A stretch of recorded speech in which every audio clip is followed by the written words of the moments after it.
Bien, hace un momento hacía referencia a la pedagogía emancipadora, quizás como ese proceso de búsqueda, ¿verdad? Epistemológica de los pueblos indígenas, de los afrodescendientes. ¿Qué nos puede abundar al respecto? Sí, la palabra emancipación evoca un poco la liberación, ¿verdad? Así es. Como las canciones de Bob Marley, ¿no? Evocando permanentemente la liberación. Y es que hay cosas que nos oprimen, ¿verdad? Nos oprime una lengua que quiere imponerse sobre otra lengua, para decir que esta es la lengua del conocimiento y la otra lengua es la lengua subordinada de los pueblos. Eso es una manera de opresión. Hay opresión cuando hay un conocimiento que se crea único, universal, y que niega el conocimiento del otro. Hay opresión en el racismo, hay opresión en la discriminación, en la violencia contra las mujeres, en el despojo del territorio.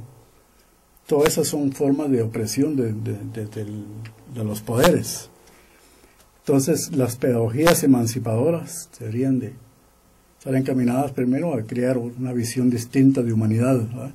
Una humanidad de iguales, de equidad, una humanidad en la que se pueda acceder a la vida plena, ¿verdad? Que es lo que en los pueblos le han llamado el buen vivir, o el vivir bien, que es una manera de vivir apegada a la cosmovisión, a la espiritualidad, a una relación distinta con la madre tierra, en la que los seres humanos, hombres y mujeres, no se sirven de la naturaleza, sino conviven con ella de manera armónica, en la que es posible entonces tener una vida en que las necesidades espirituales, físicas estén colmadas, sin ambición, sin que eso trastoque lo otro. Entonces hay una aspiración de la vida plena y esa es liberadora, ¿no? Cuando hay un poco lo de Freire y se libera al opresor, ¿no? Pero en estos momentos históricos de América Latina se ciernen muchas amenazas sobre los territorios indígenas de todo el continente, ¿no? Avanzan el modelo económico nuevo que ha sido aceptado por la mayoría, porque se vende como el salto hacia el desarrollo que va a resolver las necesidades de todos, ¿no? Entonces se vende como las formas que van a permitir conservar la naturaleza, que son sustentables, que son sostenibles, pero que en el fondo sigue primando la ganancia, ¿no? Ejemplo, los corredores turísticos, sí, pero fundados sobre tierras que tienen paisajes que son tierras indígenas, costeras, ¿verdad? Han sido despojadas por vía de compra o por otras. Las nuevas carreteras que avanzan sobre carreteras indígenas en Sudamérica, las trochas, las grandes carreteras, el cambio de la matriz energética, que es disminuir el uso de los hidrocarburos a costa de represar los grandes ríos y las grandes fuentes de agua que han mantenido los indígenas, ¿no? Y la ganadería extensiva, ¿no? El despale de los bosques para sembrar comida para el ganado. Todo ese modelo económico que avanza hacia la destrucción también es opresor, ¿no? Entonces, estas maneras, las propuestas liberadoras, emancipadoras que se dan en medio de luchas y en medio de conflictos, se vuelven los fundamentales para la defensa de la vida, ¿no? Caray. El discurso intercultural y sus instituciones educativas han impactado a la sociedad, tanto que, digamos, la universidad tradicional empieza a plantearse cómo incorporar prácticas interculturales. ¿Cómo ve estos retos? Yo te diría lo que han dicho los pueblos indígenas cuando evalúan esa misma pregunta.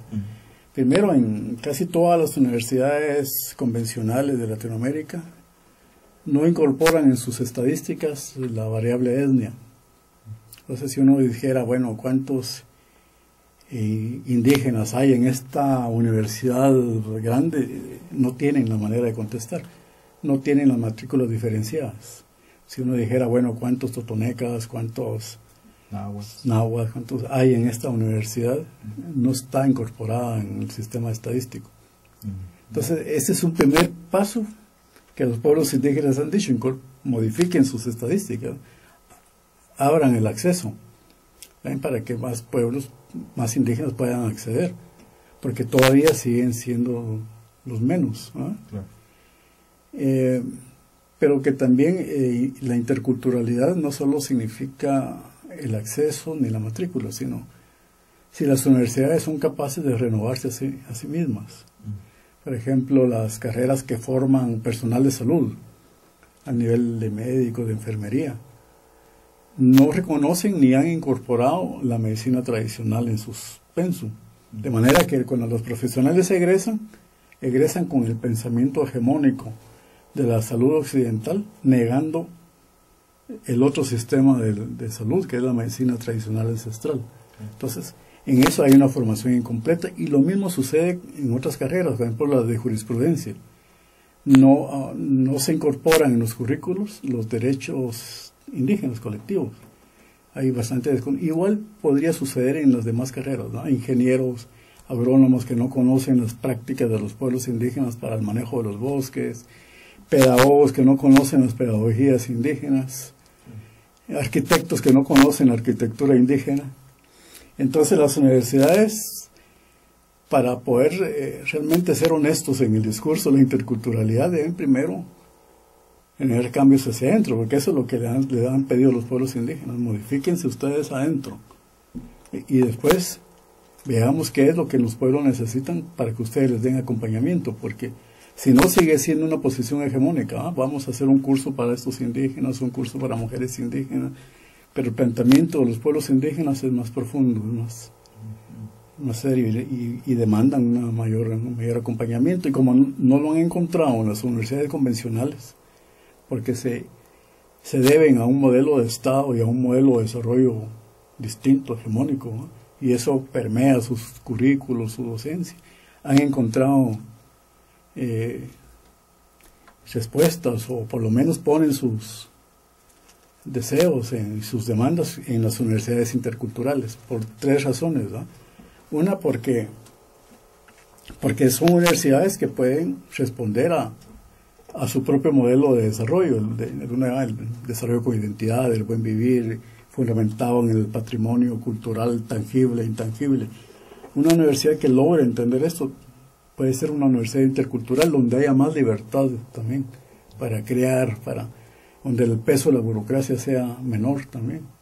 Sí. La segunda razón es que las brechas de pobreza entre los pueblos indígenas en relación a los no indígenas son grandes. En cuanto a los indicadores de salud, de educación, los peores indicadores los siguen manteniendo los pueblos indígenas. Entonces, una de las salidas, de las formas, es que también que los jóvenes indígenas puedan acceder también a un tipo de educación intercultural que les permita luego que los pueblos cuenten con ese capital humano, el talento humano, un tesoro humano que les permita avanzar en la búsqueda. Y la tercera razón de confianza, demanda, es el fortalecimiento de las autonomías comunitarias. Y hay autonomías comunitarias ya que son parte de políticas de Estado, que están en los marcos jurídicos, como el caso de Nicaragua, el caso de Panamá, con los cunas, pero hay autonomías comunitarias que se viven, ¿no? Y esas autonomías deben ser acompañadas también desde una educación pertinente, intercultural, dialógica, educación intercultural, ¿no? Claro, claro.